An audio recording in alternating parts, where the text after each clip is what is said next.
23वां भोजा जानिए जातक, अब तो झुका हुआ है।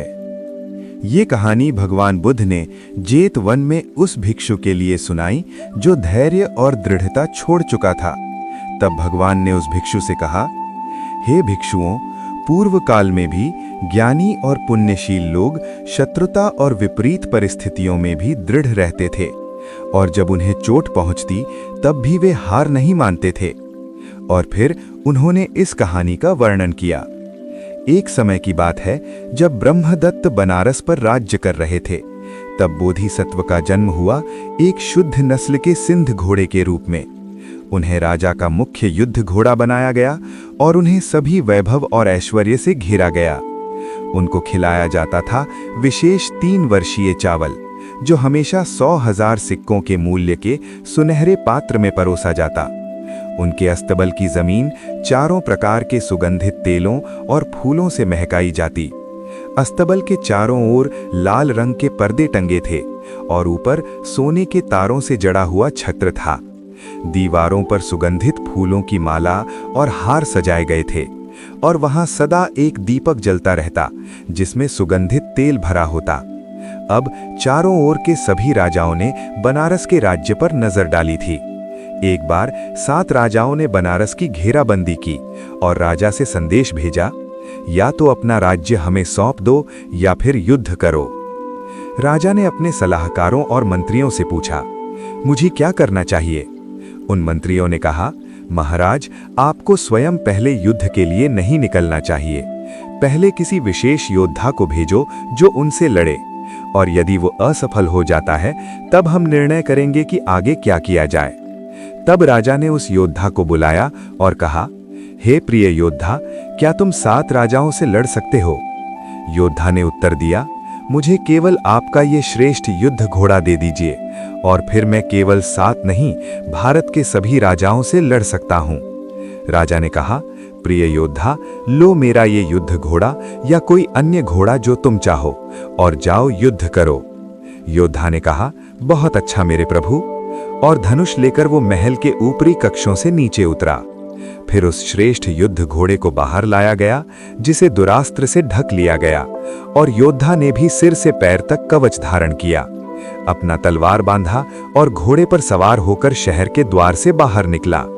पहली ही बिजली जैसी आक्रमण में उसने पहला शिविर तोड़ डाला और एक राजा को जीवित पकड़कर सैनिकों के हवाले कर दिया। फिर वो मैदान में लौटकर दूसरा और तीसरा शिविर भी तोड़ता गया, और इसी प्रकार उसने 5 राजाओं को जीवित पकड़ लिया। छठा शिविर उसने अभी तोड़ा था और छठे राजा को भी पकड़ लिया। तभी उसके युद्ध घोड़े को चोट लगी, जिससे घोड़े का खून बहने लगा और उसे बहुत दर्द हुआ। घोड़े को घायल देखकर योद्धा ने उसे राजा के द्वार पर लेटा दिया, उसके कवच को ढीला किया और दूसरे घोड़े को युद्ध के लिए तैयार करने लगा। तभी बोधिसत्व युद्ध घोड़े के रूप में अपने पूर्ण शरीर को फैलाए हुए लेटे हुए अपनी आंखें खोलीं और देखा कि योद्धा क्या कर रहा है। सोचने लगे, मेरा सवार अब दूसरे घोड़े को युद्ध के लिए तैयार कर रहा है। वो दूसरा घोड़ा 7वें शिविर को नहीं तोड़ सकेगा और 7वें राजा को नहीं पकड़ सकेगा। मेरे द्वारा अब तक किया गया सब कुछ नष्ट हो जाएगा। ये अद्वितीय योद्धा मारा जाएगा और राजा भी शत्रु के हाथ में गिर जाएगा। केवल मैं और कोई नहीं 7वें शिविर को तोड़ सकता हूं और 7वें राजा को पकड़ सकता हूं। इसलिए बोधिसत्व ने योद्धा को बुलाया और कहा, हे प्रिय योद्धा, 7वें शिविर को तोड़ने और 7वें राजा को पकड़ने के लिए केवल मैं ही सक्षम हूं। मैं जो अब तक कर चुका हूं उसे नहीं खोना चाहता। केवल मुझे फिर से खड़ा कर कवच पहनाओ। और कहते हुए उन्होंने ये गाथा दोहराई, भले ही अब मैं घायल और घायल बाणों से लहूलुहान पड़ा हूं, फिर भी कोई घोड़ा मेरी शक्ति का मुकाबला नहीं कर सकता। हे रथधारी, मेरे सिवा और किसी को कवच मत पहनाओ। योद्धा ने बोधिसत्व को फिर से खड़ा कराया, उसकी चोट बांधी और उसे फिर से युद्ध के लिए सजाया। युद्ध घोड़े पर सवार होकर बोधिसत्व ने 7वें शिविर को तोड़ दिया और 7वें राजा को जीवित पकड़कर सैनिकों के हवाले कर दिया।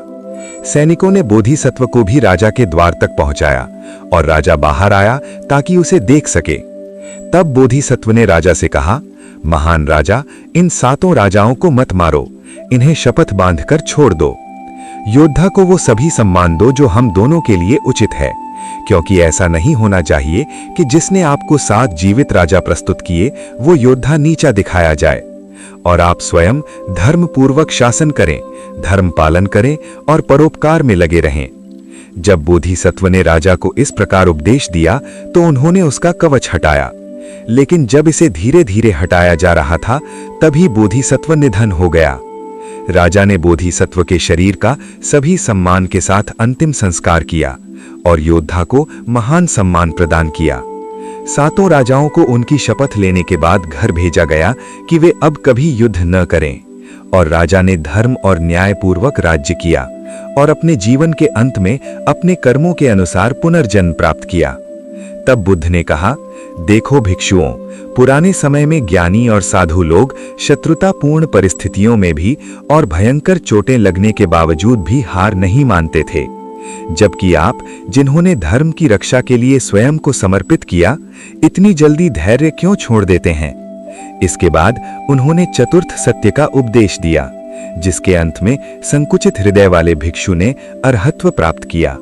गाथा समाप्त हुई और बुद्ध ने पूर्व जन्म का संबंध दिखाया और कहा, आनंद उस समय के राजा थे, सारे पुत्र वो योद्धा, और मैं स्वयं था वो श्रेष्ठ सिंध घोड़ा।